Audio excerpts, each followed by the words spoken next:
Everyone. Thank you for joining us. This is the presentation for Apple Merchant for Team 3 for the Capstone B.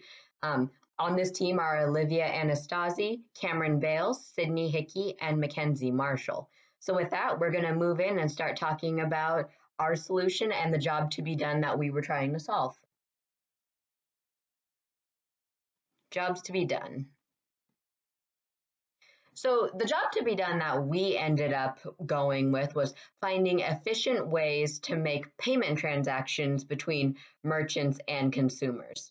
Now, the moment of struggle that was surrounding this was businesses that take cash only payments. So when you think about the job to be done, it really sounds different than what the actual moment of struggle is. When you go down to the root, the real issue is that a lot of businesses just are not accepting card payments or Apple Pay or Samsung Pay. So this ends up involving two primary parties, the consumers who are buying from the merchants and then the merchants themselves. In this particular situation, the merchant's moment of struggle and the issues surrounding why they can't or are not offering card payments leads to the consumer moment of struggle, which was the initial struggle that we diagnosed going into this class. More into the moments of struggle. So the biggest question is, why are businesses cash only? There are a couple issues for this. The first thing is that in general, implementing credit cards into a business, especially a small business, can be very complex. The bank has a very long and complicated application process, and you might not get a very good rate. Another option that people generally look towards in order to implement credit card payments into their business is through an independent sales organization or an ISO. And these tend to have a lot of hidden fees, and they often are contractual, which can cause issues for a small business. Furthermore, neither of the two options that I just discussed covers PCI compliance, which is a type of responsibility that small business owners must be compliant with in order to make sure that they can keep offering credit card payments. And then the last thing that ends up being an issue is the high credit card fees that merchants incur by offering that. A lot of times, accepting cash is the easiest and most straightforward way for a merchant to deal with things, even though it is not that way with the consumer. Looking more into the research regarding how this impacts the consumers, about 1 in 3 Americans can't make a $20 cash payment without first accessing an ATM. And this ends up being even more of a struggle because ATMs have fees, and sometimes they'll just decide not to use it at all because they don't want to pay for the fee, and then the merchant will completely lose out of this sale. And then about 22% of people say that they don't carry any cash. Young respondents, especially, are less likely to have cash, with about 35% of people not having any cash.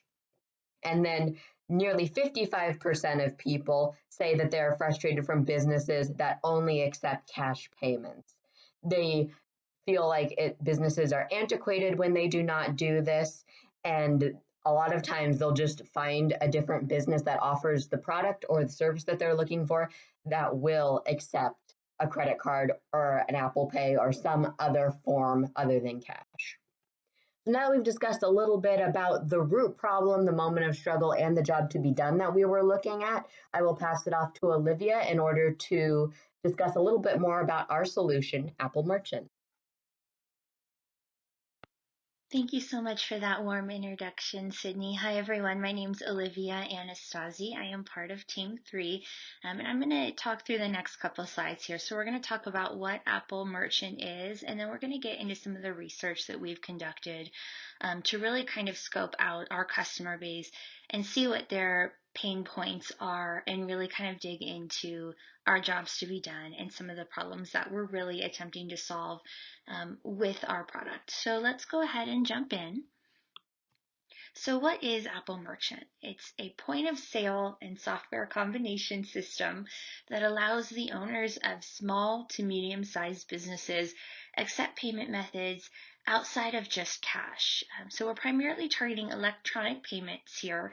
On the next slide, you'll get a look at what our point of sale system looks like and all of the bells and whistles and functionalities that are included in this product for both business owners and customers alike.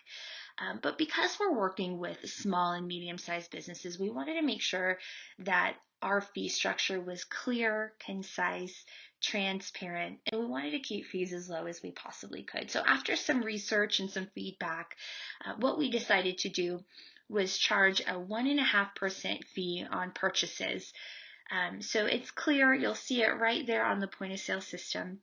We've also included various incentives for those who purchase Apple products, as this will be an Apple product itself. And then different solutions and customizations and bundles for smaller businesses while shopping with us.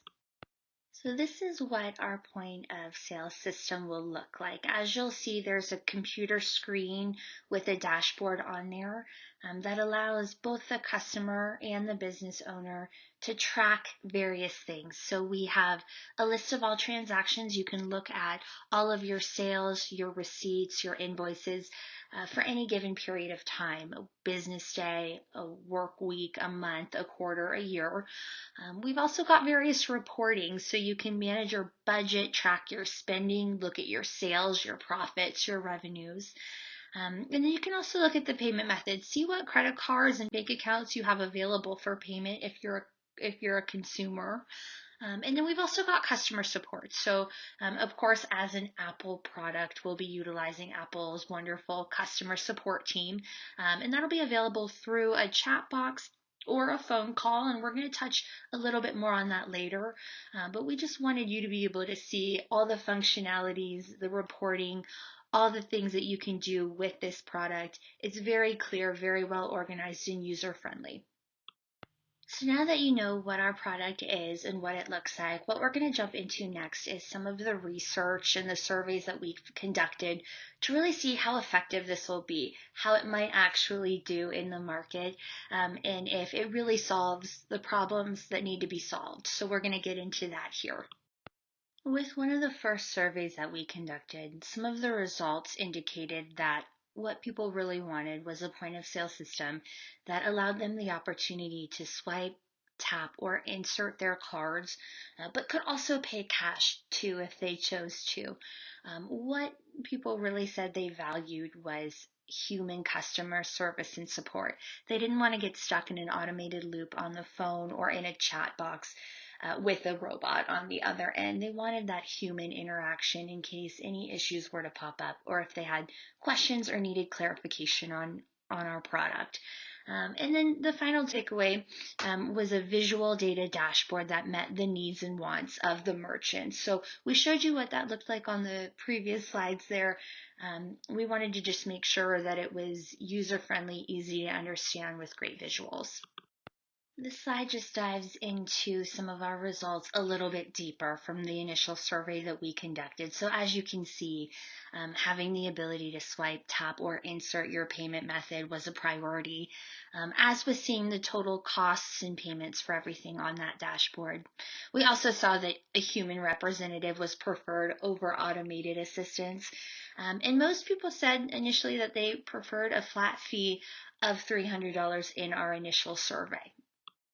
We wanted to share with you some of the results from our initial survey as it regards to price. So one of the biggest things that we discovered when researching for a point of sale system is that customers are looking to increase revenue and decrease costs. As a result, it doesn't really make sense for customers to pay for more, even with additional benefits. As you can see in our market simulator, both price and the system fee were the two most important attributes with the greatest impact when a change was made. So when looking at the analysis, customers seem to prefer our service to the competitors, and we are coming in as the lower cost provider here. Diving a little deeper into the results that we received from one of our initial surveys on this slide. So what we wanted to do was compare our product with Apple with one of our biggest competitors, which is Square. What we found from the results of this survey was that our solution will be the winner as long as the price is not significantly higher than that of the next best solution. So this slide just shows us that our utility value, when excluding price, is summing the other four utilities. And so with that, I'm going to hand it over to Mackenzie Marshall to go through the next couple of slides. Thanks, Olivia. Next, guys, I'm going to walk through the stage 3 of the AVID methodology, which is the second survey that we did. With this, we ran a survey based off of our product attributes compared to our competitors, and we determined that the respondents preferred Apple products over Clover, PayPal, and Square, which were the 3 largest competitors in the space, that a 1.5% transparent fee on transaction is preferred as it is significantly lower than alternative options, and the ability to swipe, tap, or insert the card is also important. Here are the survey results, and as you can see, Apple Merchant was favored by the respondents compared to both Square and Clover by a good amount. One of the main things that we learned from comparing them was that Apple is by far a more favored brand than any of our competitors. Our solution is the better solution compared to competitors due to that brand recognition and the trust of the Apple brand. Also, the no hidden fees, the lower fees, and all our customer service options. Here we really wanted to focus on the brand. So as you can see in the chart, the Apple brand was heavily favored over PayPal, Clover, and Square. This confirmed our assumption that we could rely on the Apple brand to help sell the Apple Merchant product. So as you can see in the chart, Apple was really heavily favored. Apple Merchant primarily targets cash-only businesses or businesses that don't want to switch to take credit card due to the fees that they would incur. This then causes an expense to their business. Since we have low fees, we're hoping to get them to switch to us due to the lower expense to them. Since we have differential value from our competitors, we are also hoping to gain customers who are currently using Square and Clover, but when they see that Apple is coming out with something and they can see all of our capabilities, we're hoping that they'll switch to us. So our differential value.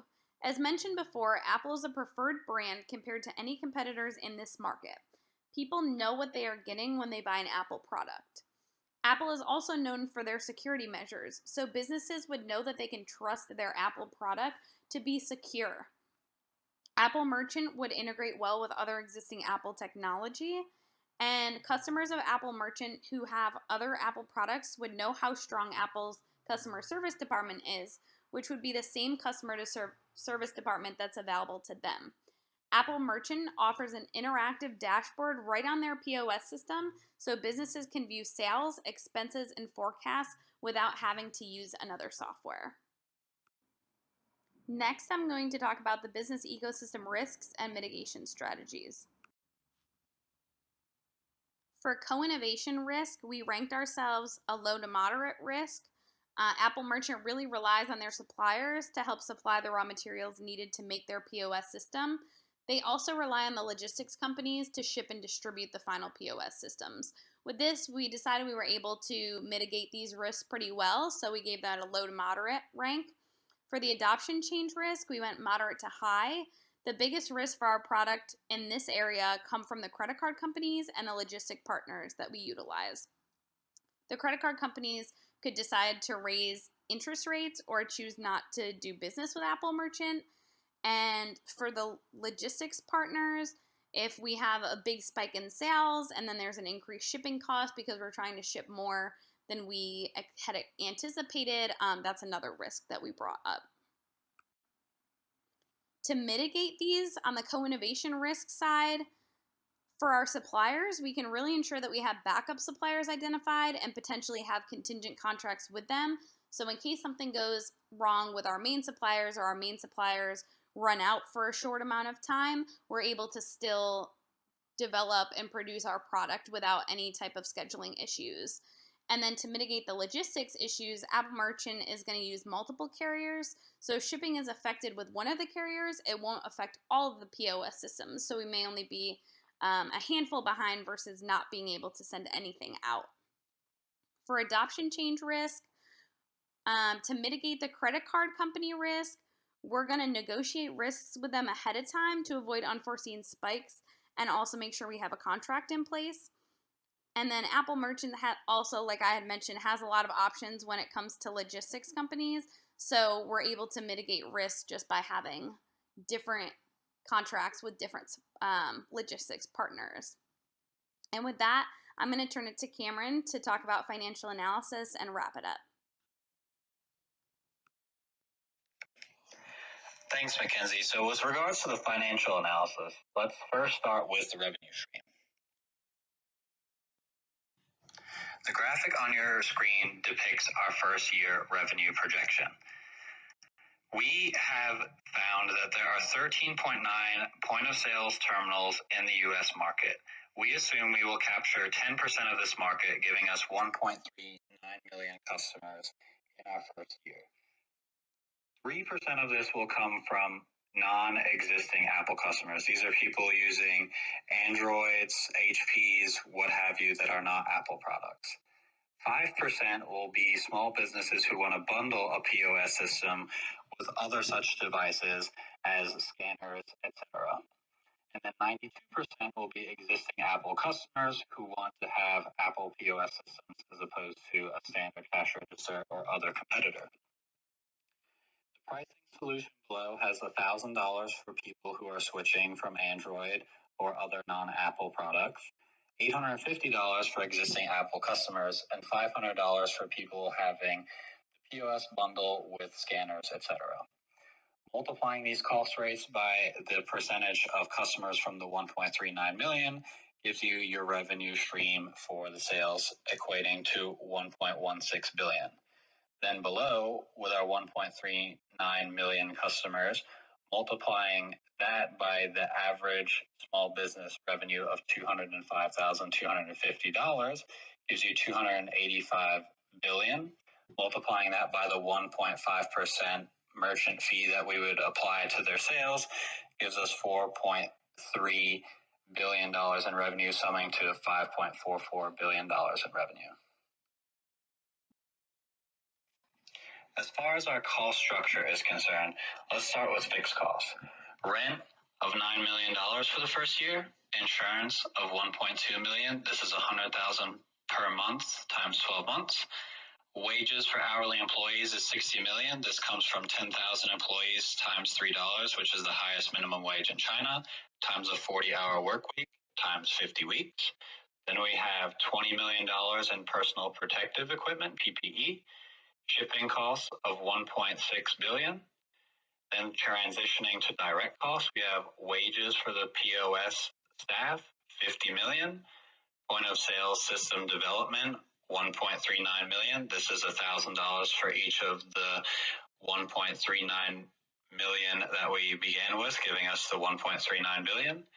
Physical POS development, $500 for each of the 1.39 million that we'll create in the first year, giving us the just shy of $700 million mark. Packaging expense, which we discussed with UPS colleagues, of 34.75 million. Material costs, 200 million. And training costs, since we already have a pretty trained and well-developed staff, 1.5 million.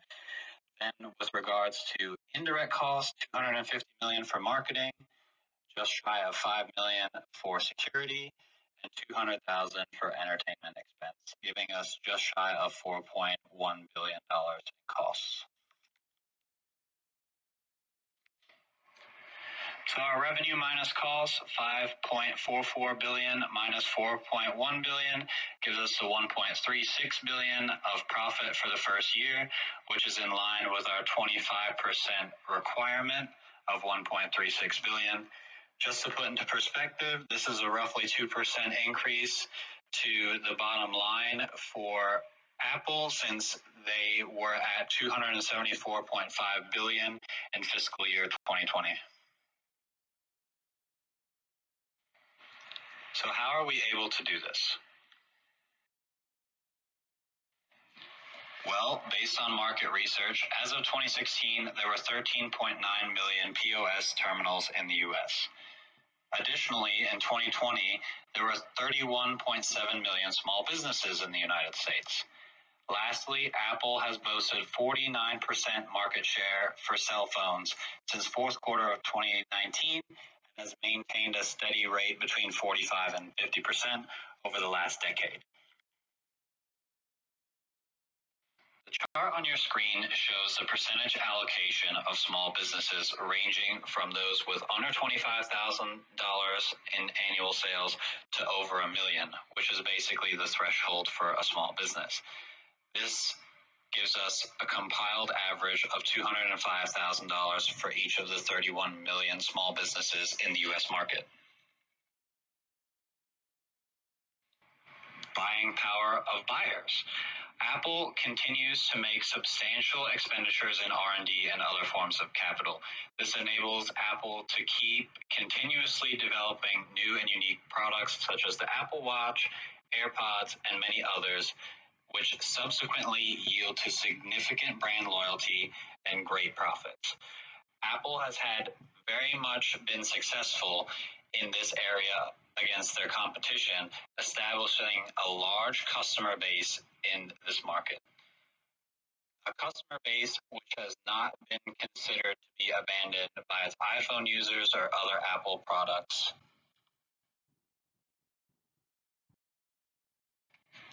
Furthermore, the bargaining power of suppliers. The bargaining power of suppliers is relatively weak in comparison to Apple in this market. The bargaining position of suppliers is weakened by the high number of potential suppliers Apple could utilize. Apple is free to choose from these vast quantity of potential suppliers for components, parts, and other materials. The switching cost for Apple to exchange from one supplier to another is relatively low and not a substantial hurdle. Apple suppliers are very reluctant to switch due to low risk on Apple's part of losing this company and easily being able to replace it with a competitor of the supplier. And with that, if there are any questions, please feel free to leave them in the group chat and the comment boxes.